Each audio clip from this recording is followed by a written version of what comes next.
Welcome to the Okie Woodsman channel. My name is Joe and we have a few packages that I want to unbox in front of the camera, give a few shout outs, and talk about what's coming up in the future.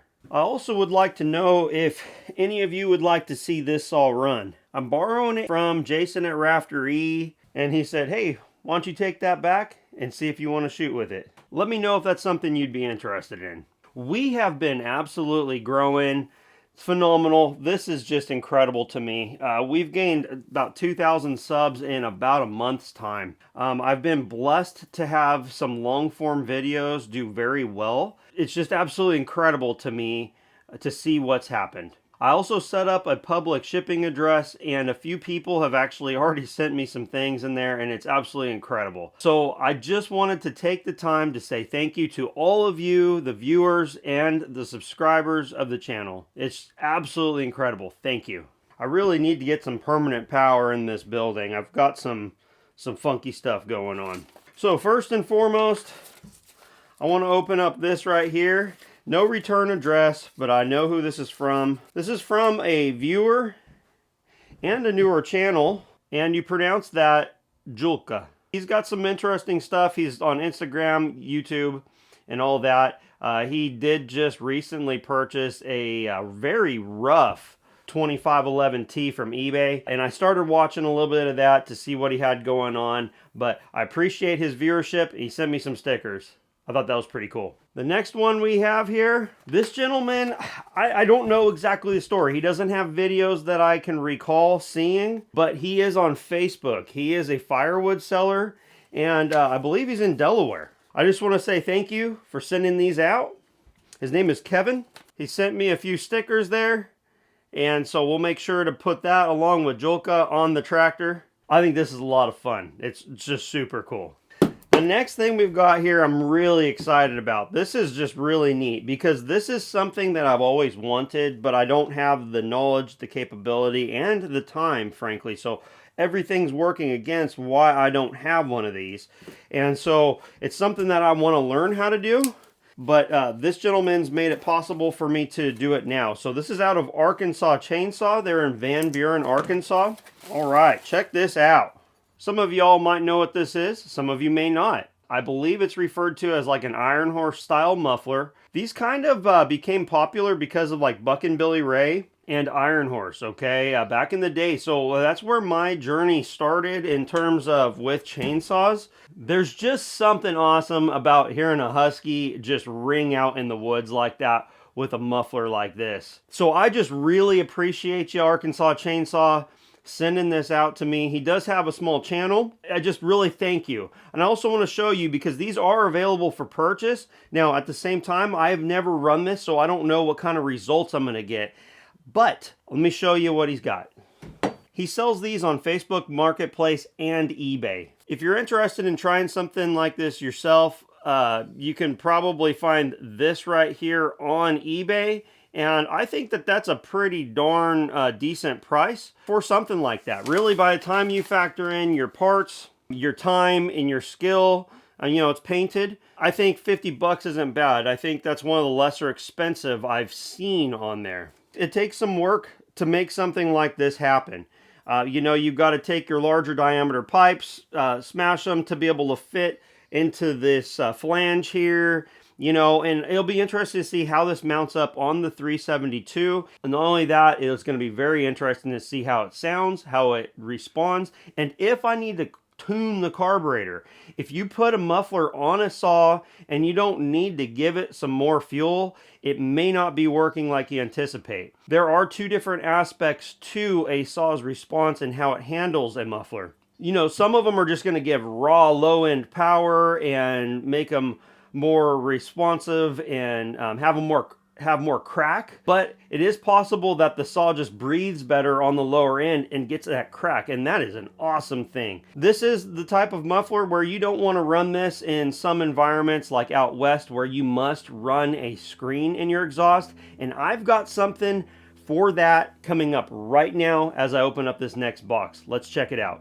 This package is from our good friends at TriStar Supply. I am so excited about this. I can't tell you how excited I am about this. And I'm excited about this And then what happened is they both kind of simultaneously reached out to me at the same time and said, hey, this is what I've got, and are you interested? And I said yes.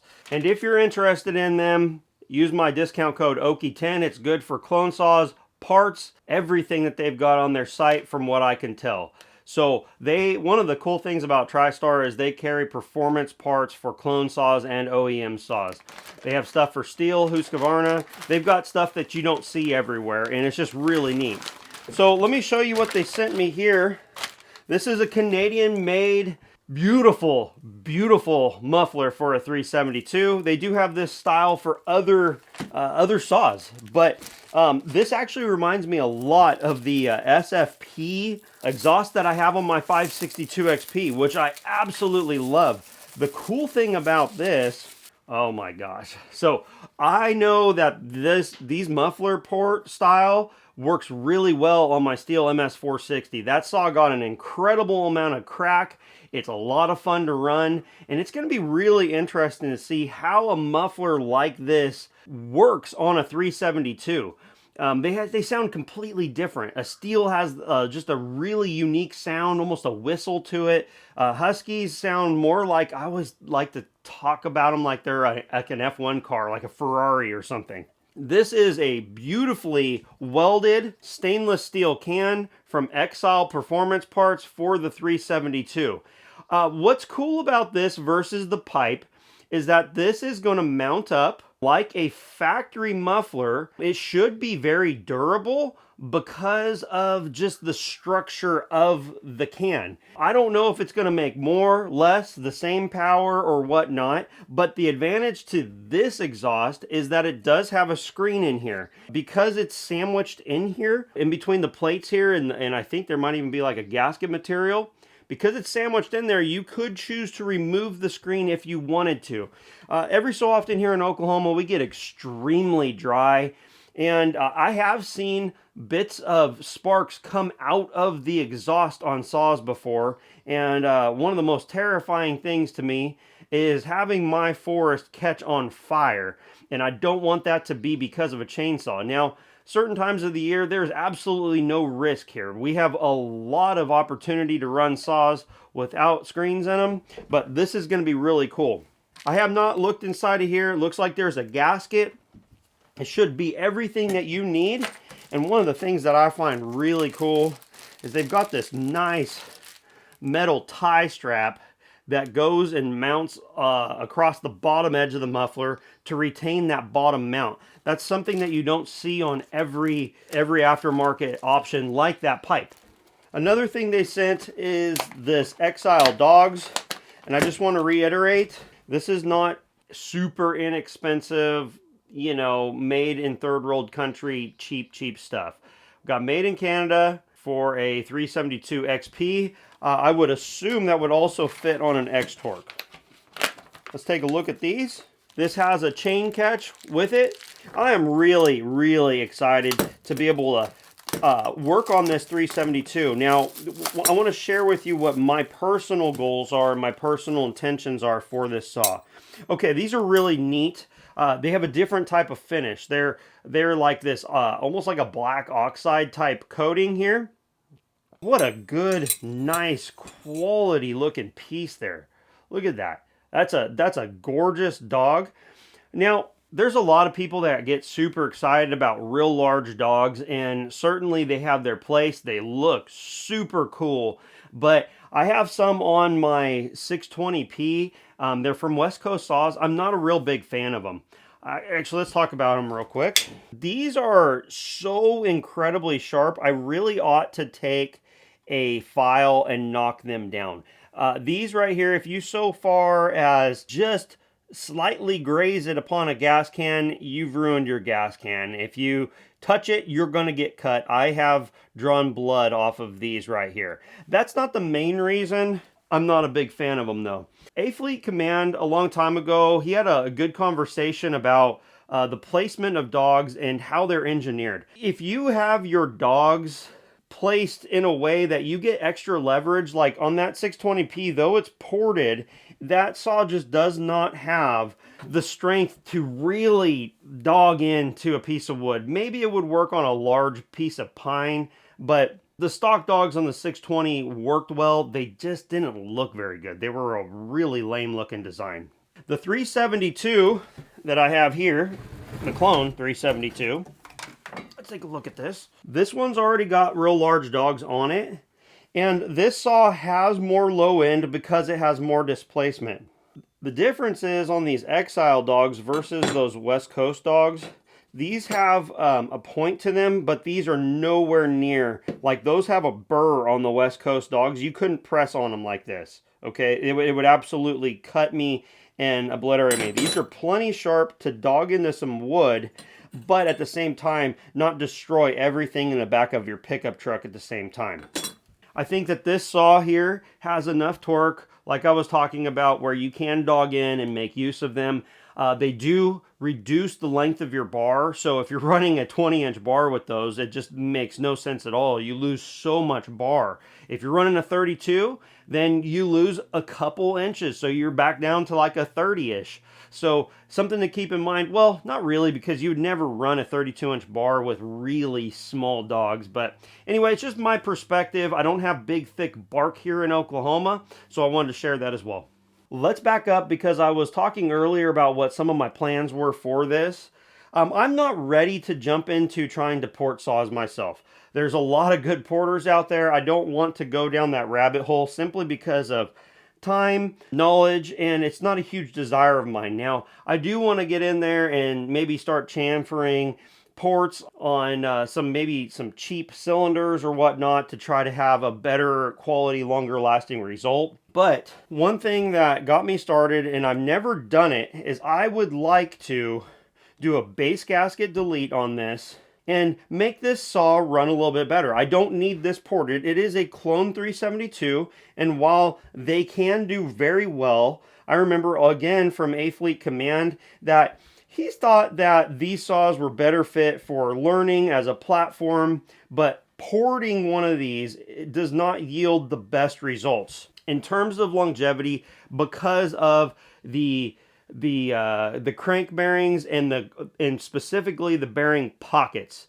That's just a lot extra to ask of the Chinese magnesium cases. These saws can do well. They're just probably not going to last like an OEM would. In fact, even OEM Husqvarna 372 X-Torques had big bearing pocket issues. But again, A Fleet Command had talked about that, but he was also a big proponent of just doing a base gasket delete, a muffler mod, and so that's what I want to do because I love running this saw. Also, Mike at the Rusty Garage and Homestead just released a video today of a subscriber that sent him a Problem 372 that he's going to be doing some work on, so it'll be really interesting to see how his comes out. Another thing is I've got that 7310 sitting there and it needs to not be here. I need to get that shipped off. But I don't want to send a dirty saw to a saw porter, and I have to go to work here pretty soon, so I don't want to set up the air compressor and start blowing it out, trying to wrap it up. So I am yet again, dragging my feet on that, and I really want to get that saw sent out. I think you guys are going to love that. By the time this video posts, my comparison video between the 7310, the 372 X-Torque, the G372, and my 620p ported by Super Dave should have already come out.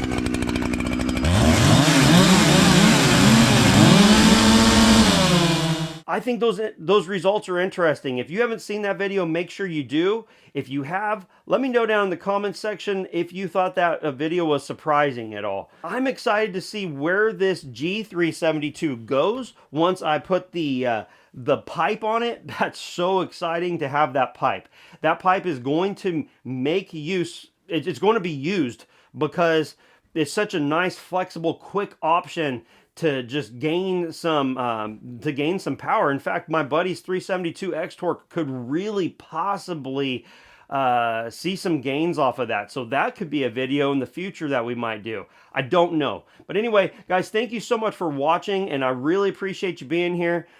Make sure that if you just watch and never comment, please let us know down in the comment section that you're there. It helps us out. I love getting to know who you are down in that comment section. So again, thank you, and I'll see you on the next one.